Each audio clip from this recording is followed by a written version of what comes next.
Good morning students. आज हम बात कर रहे हैं कार्बोहाइड्रेट्स के बारे में। कार्बोहाइड्रेट अपन को पता है मनुष्य के भोजन का एक महत्वपूर्ण अंग है। पाचन क्रिया के दौरान इसका जल अपघटन होता है और ग्लूकोज फ्रक्टोज के रूप में ये रक्त द्वारा कोशिकाओं में पहुंचते हैं। यहाँ पे इनका ऑक्सीकरण होता है और कार्बन डाइऑक्साइड और जल बनते हैं। साथ ही में ऊर्जा भी मुक्त होती है और ये ऊर्जा जीव के विभिन्न कार्यों को करने में प्रयुक्त होती है। कार्बोहाइड्रेट पेड़ पौधों के द्वारा प्रकाश संश्लेषण में बनते हैं।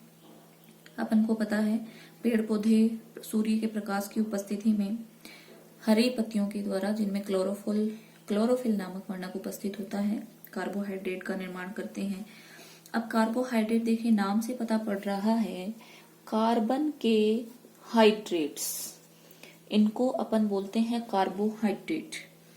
इनका जो जनरल फॉर्मूला है वो होता है CxH2O का Y। कार्बन के जो हाइड्रेट्स हैं उनको अपन कार्बोहाइड्रेट बोलते हैं, जैसे ग्लूकोज, फ्रक्टोज, सुक्रोज। लेकिन कुछ कार्बोहाइड्रेट ऐसे होते हैं जिनका सूत्र इनके अनुसार नहीं होता है। फॉर एग्जाम्पल 2D ऑक्सीराइबोज, जिसका फॉर्मूला होता है C5H10A4। तो आप देख सकते हो ये CxH2O इस फॉर्मूला के अकॉर्डिंग नहीं है, लेकिन फिर भी कैसा है बोलो, कार्बोहाइड्रेट। इसके अलावा कुछ कंपाउंड्स ऐसे भी ज्ञात हैं जिनका सूत्र इस फॉर्मूला के अकॉर्डिंग होता है किंतु वो कार्बोहाइड्रेट नहीं है। फॉर एग्जाम्पल फॉर्मेल्डिहाइड, लेकिन फॉर्मेल्डिहाइड का फॉर्मूला होता है CH2O। कार्बन के हाइड्रेट हैं CxH2O, लेकिन फिर भी ये कार्बोहाइड्रेट नहीं है। क्लियर। अब तो फिर इनकी पहचान कैसे की जाए, तो ध्यान रखेंगे कि जितने भी कार्बोहाइड्रेट्स होते हैं वो पॉलीहाइड्रोक्सी कार्बोहाइड्रेट जो होते हैं वो पॉलीहाइड्रोक्सी एल्डिहाइड या कीटोन होते हैं। ठीक है, पॉलीहाइड्रोक्सी एल्डिहाइड या कीटोन, उनको अपन बोलेंगे कार्बोहाइड्रेट्स। और ये जल अपघटन या तो खुद होते हैं या जल अपघटन करने पर पॉलीहाइड्रोक्साइल कार्बोनाइल यौगिका का निर्माण करेंगे। अब जो अपना ग्लूकोज है, ग्लूकोज जो होता है वो होता है पॉलीहाइड्रोक्सी एल्डिहाइड, बोले तो उसमें एल्डिहाइड वाला ग्रुप होता है। जबकि जो फ्रक्टोज होता है वो पॉलीहाइड्रोक्सी कीटोन होता है। ठीक है, ध्यान रखेंगे। ग्लूकोज होता है पॉलीहाइड्रोक्सी एल्डिहाइड और फ्रक्टोज जो होता है वो पॉलीहाइड्रोक्सी कीटोन होता है। जबकि जो सुक्रोज होता है, अभी अपन आगे पढ़ेंगे, वो ग्लूकोज और फ्रक्टोज का मिश्रण होता है।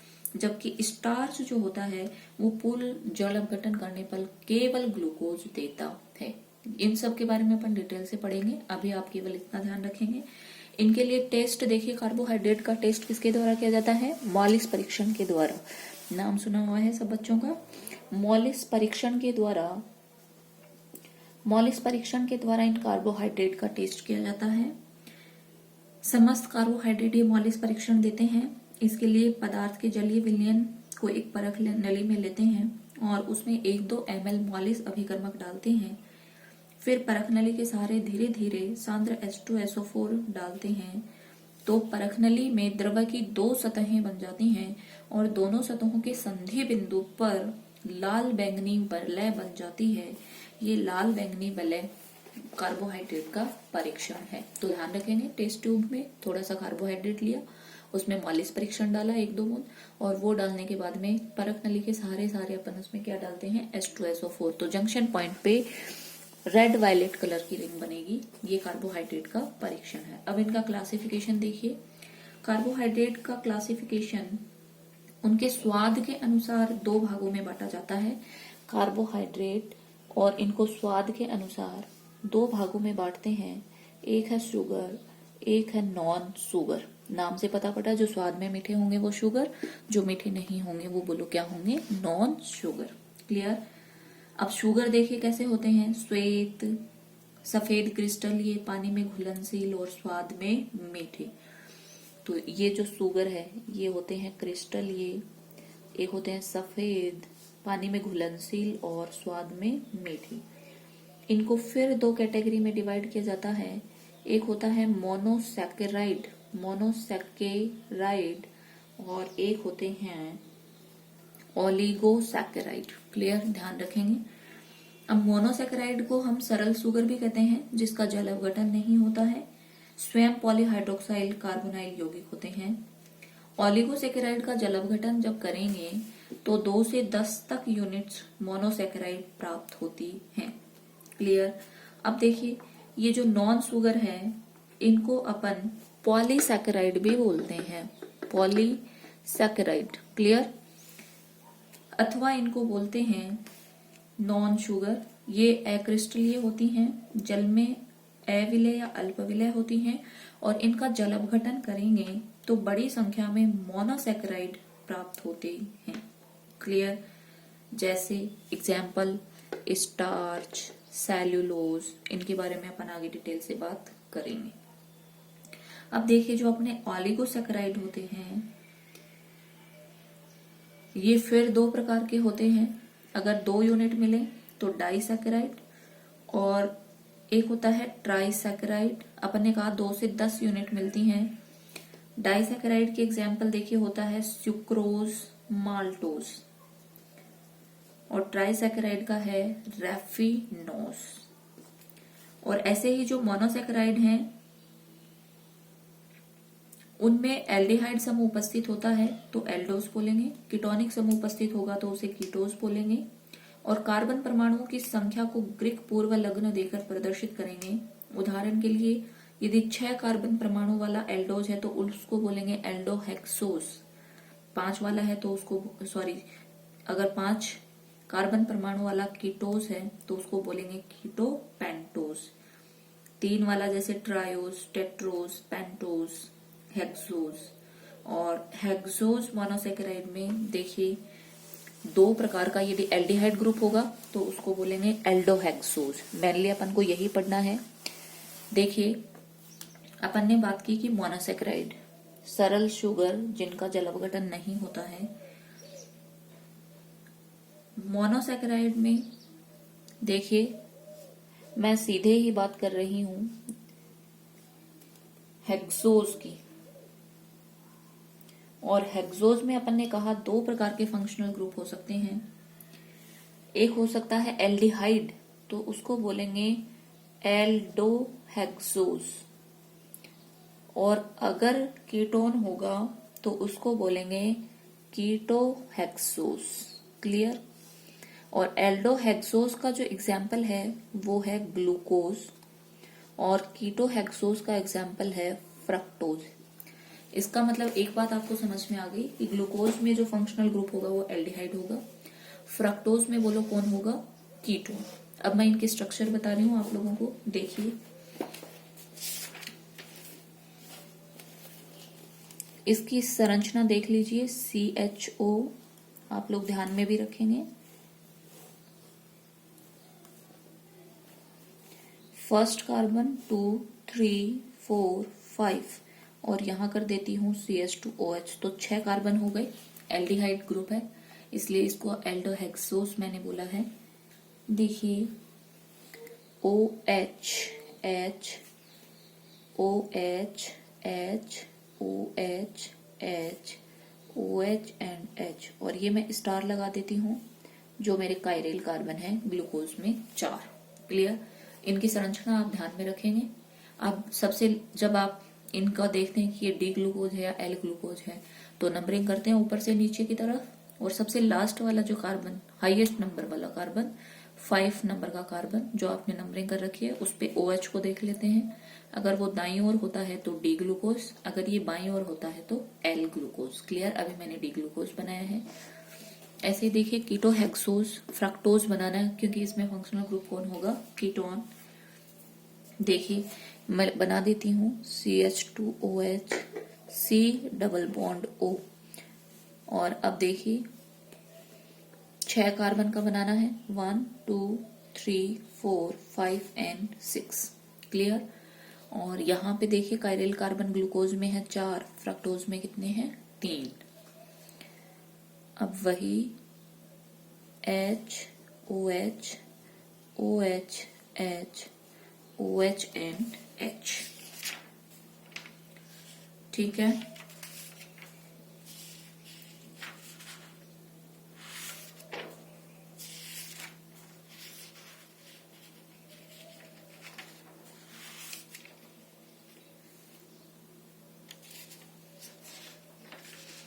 अब देखिए ग्लूकोज जो होता है, अब इनका बारी बारी से अपन अध्ययन करते हैं। पहले अपन ग्लूकोज की बात करते हैं। देखिए ग्लूकोज का जो स्ट्रक्चर है वो मैंने आप लोगों के सामने बना रखा है। अब देखिए ग्लूकोज को डेक्सट्रोज या ग्रेप शुगर या ब्लड शुगर भी कहा जाता है। यह पके हुए अंगूर मनुष्य के रक्त में पाया जाता है, मीठे फल शहद में भी पाया जाता है और इसे बनाया जाता है सुक्रोज के जल अपघटन से। ये आपको ध्यान में रखना है। सुक्रोज ये है C12H22O11, ये होता है सुक्रोज और इसका अपन को करवा देना है जल अपघटन। जैसे आप इसका जल अपघटन करवाएंगे HCl की प्रेजेंस में तो एक तो मिलेगा ग्लूकोज और एक मिलेगा फ्रक्टोज। ठीक है, ध्यान रखेंगे। इसका औद्योगिक उत्पादन स्टार्च के द्वारा किया जाता है। देखिए C6H10O5 तनु H2SO4 की प्रेजेंस में अभिक्रिया करवाई जाती है तो अपन को कौन मिल जाता है ग्लूकोज।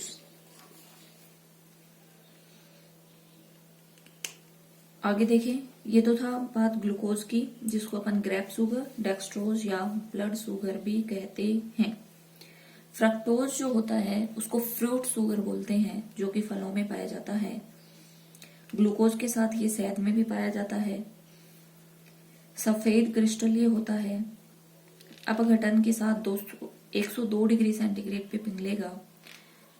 फ्रक्टोज का मिठास शर्कराओं में सबसे अधिक होता है। ध्यान रखेंगे, वेरी वेरी इंपॉर्टेंट। अब देखिए अपन ने कहा कि ग्लूकोज में चूंकि एल्डिहाइडी ग्रुप होता है और 5 हाइड्रोक्सी ग्रुप होते हैं 1 2 3 4 एंड 5। एल्डिहाइड के कारण यह साइनोहाइड्रीन बनाता है और अपचयित होकर के अंत में एनहेक्सेन, जबकि ऑक्सीकृत होकर के ग्लूकोनिक और सैक्रिक एसिड बनाता है। 5 हाइड्रोक्सी समूह के कारण ये पेंटा एसिटिल व्युत्पन्न बनाता है। अब इसकी रिएक्शंस देखें, उनके बारे में अपन बात करते हैं। जब आप इसकी अभिक्रिया HCN के साथ करवाते हो तो अपन को पता है एल्डिहाइड पे अभिक्रिया होगी और योगात्मक अभिक्रिया होगी, नाभिक स्नेह योगात्मक अभिक्रिया, और यहाँ से साइनोहाइड्रीन बनेगा। तो मैं इसकी अभिक्रिया आपको दिखा देती हूँ। C डबल बॉन्ड OH और HCN के साथ अभिक्रिया होनी है। ये खींचेगा बंद के इलेक्ट्रॉन तो यहाँ पे माइनस, ये होगा प्लस, यहाँ साइनाइड अटैक करेगा, यहाँ H और ये बना देगा CHCNOH साइनोहाइड्रीन। क्लियर। अब देखिए अगर आप इसकी अभिक्रिया, ये तो थी साइनोहाइड्रीन, ये अभिक्रियाएं आप ध्यान रखेंगे एग्जाम में पूछी जाती हैं। अगर आप इसकी अभिक्रिया या मैं बोलूं अगर आप इसका अपचयन करवाएंगे तो अपचयन करवाने पर एल्डिहाइड ग्रुप कन्वर्ट हो जाता है CH2OH ग्रुप में। बाकी सेम नीचे का यूं, इसीलिए मैं इसको R से दिखा देती हूँ। तो इस जो अल्कोहल है बना है इसको बोलेंगे सार्बिटोल। क्लियर। अगर आप इस सार्बिटोल का फर्दर अल्कोहल बन गया, इसका लाल फास्फोरस और HI की प्रेजेंस में, अगर आप इस सार्बिटोल का लाल फास्फोरस और HI की प्रेजेंस में अपचयन करवाएंगे तो यहां से बनेगा एनहेक्सेन, क्योंकि कितने कार्बन एटम है 6। तो ध्यान रखेंगे।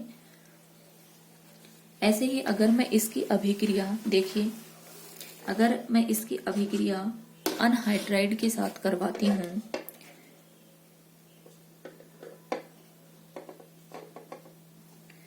तो यहां से पेंटा एसिटिल ग्लूकोज बनता है।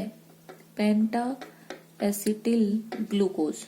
देखिए ये जो 5 OH ग्रुप है यहाँ पे अभिक्रिया होगी और ये एसिटिल ग्रुप आके यहाँ पे ऐड हो जाएगा तो बनेगा पेंटा एसिटिल ग्लूकोज। अगर ब्रोमीन वाटर की प्रेजेंस में इसका ऑक्सीडेशन करवाया जाता है तो CHO ग्रुप COOH में कन्वर्ट हो जाता है, बाकी सेम यूं का यूं। इसको मैं बोलूंगी ग्लूकोनिक अम्ल। क्लियर। और जब इस ग्लूकोनिक अम्ल का ऑक्सीडेशन करवाया जाता है HNO3 की प्रेजेंस में, वेरी वेरी इंपॉर्टेंट, तो यहां से देखिए बनता है ये जो CH2OH ग्रुप है ये भी किस में कन्वर्ट हो जाता है, एसिडिक ग्रुप में। बाकी सेम का सेम है। इसको मैं बोलूंगी सैकेरिक अम्ल। ध्यान रखेंगे, वेरी वेरी इंपॉर्टेंट। तो देखिए ये जो ग्लूकोज की मैंने आपको अभिक्रियाएं पढ़ाई हैं, इन अभिक्रियाओं को आप लोगों को ध्यान में रखना है कि यदि ग्लूकोज की अभिक्रिया HCN के साथ करवाओगे तो साइनोहाइड्रीन बनेगा। अगर H2 इसका करवाओगे आप रिडक्शन प्लेटिनम की प्रेजेंस में तो सार्बिटोल बनेगा, जिसका फर्दर आप रेड फास्फोरस की प्रेजेंस और HI के साथ रिडक्शन करवाओगे तो एनहेक्सेन बनेगा। अगर आप इसकी अभिक्रिया अनहाइड्राइड के साथ करवाएंगे तो पेंटाएसिटिल ग्लूकोज बनेगा। अगर ब्रोमीन वाटर के साथ इसका ऑक्सीडेशन करवाएंगे तो ग्लूकोनिक एसिड बनेगा, जिसका फर्दर ऑक्सीडेशन HNO3 की प्रेजेंस में करवाने पर क्या बनेगा, सैकेरिक एसिड। ये सारी की सारी अभिक्रियाएं ग्लूकोज की वेरी वेरी इंपॉर्टेंट, इनको आपको ध्यान में रखना है। क्लियर। अब देखिए अपन बात करते हैं ओसाजोन क्या होता है। तो देखिए ग्लूकोज और फ्रक्टोज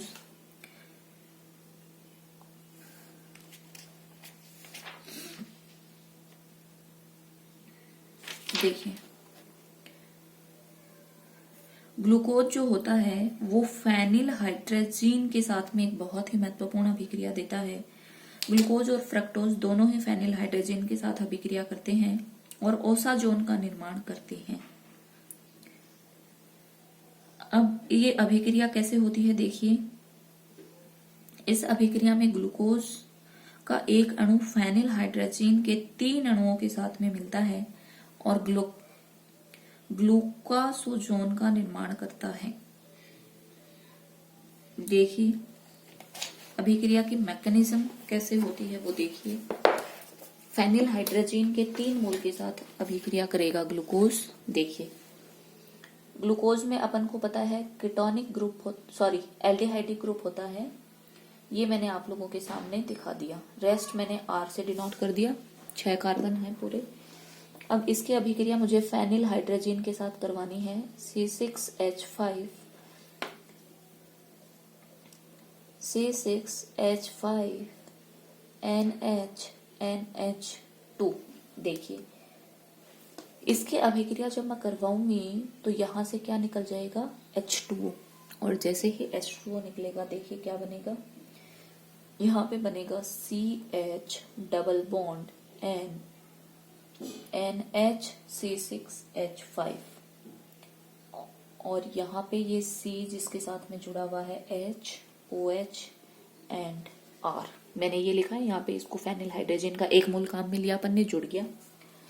अब देखिए ये जो संरचना बनती है ये साइक्लिक संरचना देखिए कैसे होगी, रीअरेंज करके दिखा रही हूं मैं इसमें। NH ये रहा NH, इसके साथ में चलो ठीक है। देखिए अब इधर ये वाला हाइड्रोजन अगर दे बंद के इलेक्ट्रॉन इधर तो ये वाले इलेक्ट्रॉन जाएंगे इधर। जब ये यहां से जाएगा तो यहां बनेगा डबल बॉन्ड, यहाँ N पे माइनस चार्ज, चूंकि H प्लस के रूप में गया इसलिए इसको ले लेगा और क्या बना देगा, NH। ठीक है। अब मैं इसको डिनोट कर रही हूँ आप लोगों के सामने, NH ये रहा और ये हो गया NHC6H5 और इससे कौन जुड़ा हुआ है, CH। और यहाँ पे देखें आप क्या हो गया, डबल बॉन्ड और ये हो गया COH, ऐसे लिखा है मैंने। और यहाँ कौन जुड़ा हुआ है, R। क्लियर। अब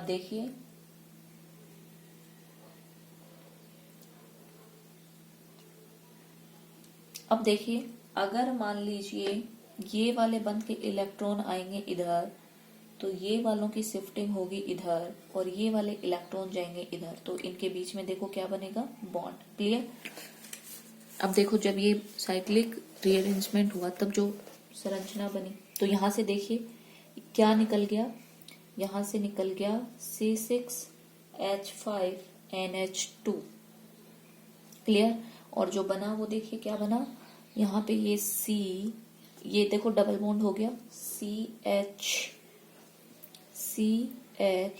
double bond NH, C double bond OR। Clear. और अब इसकी अभिक्रिया वापस मैं किसके साथ में करवा रही हूँ, C6H5NH2 NHNH2।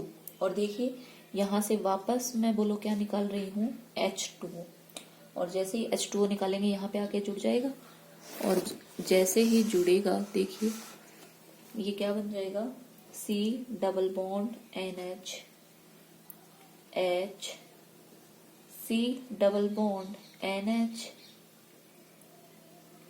NNH, C6H5 और ये हो गया R।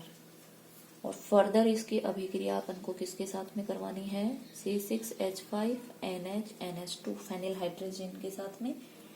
तो देखिए यहाँ से क्या निकल जाएगा, NH3। और जैसे NH3 निकलेगा ये H और NH2 निकलेगा, यहाँ से ये बनेगा CH double bond NNH, C6H5 C double bond NNH, C6H5 और ये हो गया R। और इसी को अपन बोलते हैं ओसाजोन। अब इस अभिक्रिया में अणु का अगला CHOH ग्रुप भाग नहीं लेता, क्योंकि ओसाजोन की संरचना में किलेशन अर्थात हाइड्रोजन बंध के द्वारा चक्रीय संरचना का निर्माण होता है। वो मैं बना के बताऊंगी किस प्रकार से। देखिए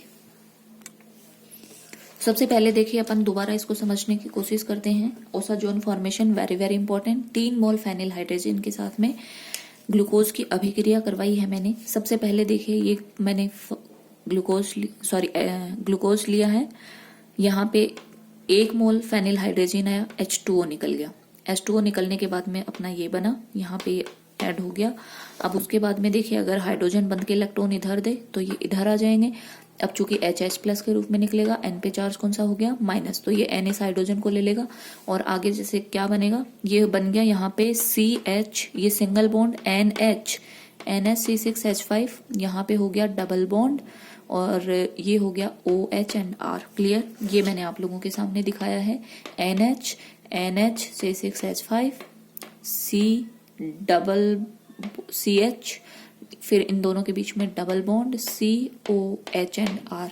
और अब देखिए ये वाले इलेक्ट्रॉन आएंगे इधर, ये वाले इधर, तो ये वाले इधर। तो देखिए यहाँ से क्या निकल जाएगा, C6H5NH2। ये H को ले जाएंगे, यहाँ से C6H5NH2 निकल गया। जैसे ही निकलेगा देखिए यहाँ पे क्या बन जाएगा, डबल बॉन्ड, यहाँ सिंगल बॉन्ड और यहाँ डबल बॉन्ड। देखिए ये मैंने आप लोगों के सामने दिखा दिया। अब फिर से देखिए इसमें CO ग्रुप हो गया, फिर से 1 मोल और फेनिल हाइड्रोजन के साथ इसकी अभिक्रिया, यहाँ से H2 निकल गया, O निकल गया, H2O निकल गया। जैसे ही H2O निकलेगा तो देखिए यहाँ पे कौन आके जुड़ जाएगा, NH C6H5। क्लियर। अब देखिए यहाँ से फिर वापस इसकी अभिक्रिया मैं किसके साथ में करवा रही हूँ, C6H5NH NH2 के साथ में। यहाँ से NH2 और यहाँ से H, बोलो कौन निकल गया, NH3। और इस N के साथ में बोलो कौन आके जुड़ गया। देखिए अब यहाँ से ये अपन ने 3 मोल काम में ले लिए और 3 मोल काम में लेने के बाद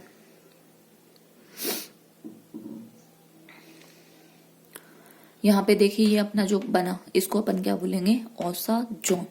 तो देखिए अपन ने पूरी रिएक्शन में कितने मोल फेनिल हाइड्रोजन काम में लिए हैं, 3 मोल। ये आप ध्यान में रखेंगे। क्लियर। अब देखिए ये जो अपन बोलते हैं कि ओसाजोन जो है फर्दर कार्बन वाले या इसके फर्दर CH-OH ग्रुप भाग नहीं लेते, क्योंकि ओसाजोन की संरचना में क्या हो जाता है, किलेशन या बोलूं हाइड्रोजन बॉन्ड के द्वारा ये कैसी हो जाती है, स्टेबल। देखिए कैसे, ये मैं बना रही हूं आप लोगों के सामने। ओसाजोन है, इसकी साइक्लिक संरचना देखिए कैसे बनेगी। C double bond N C6H5, ये हो गया H C, ये हो गया R, ये हो गया डबल बॉन्ड NH C6H5, और यहाँ पे है H, और अब इनके बीच में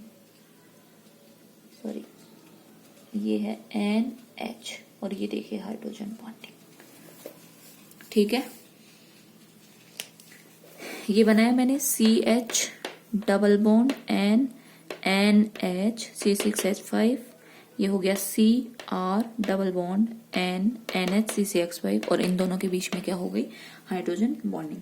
ग्लूकोज और फ्रक्टोज एक ही प्रकार के ओसाजोन बनाते हैं, जो नारंगी रंग के क्रिस्टल या ठोस के रूप में प्राप्त होते हैं, और इनका गलनांक होता है 206 डिग्री सेंटीग्रेड, और नारंगी कलर के होते हैं। तो ग्लूकोज और फ्रक्टोज दोनों ही क्या बनाएंगे, ओसाजोन। Thank you.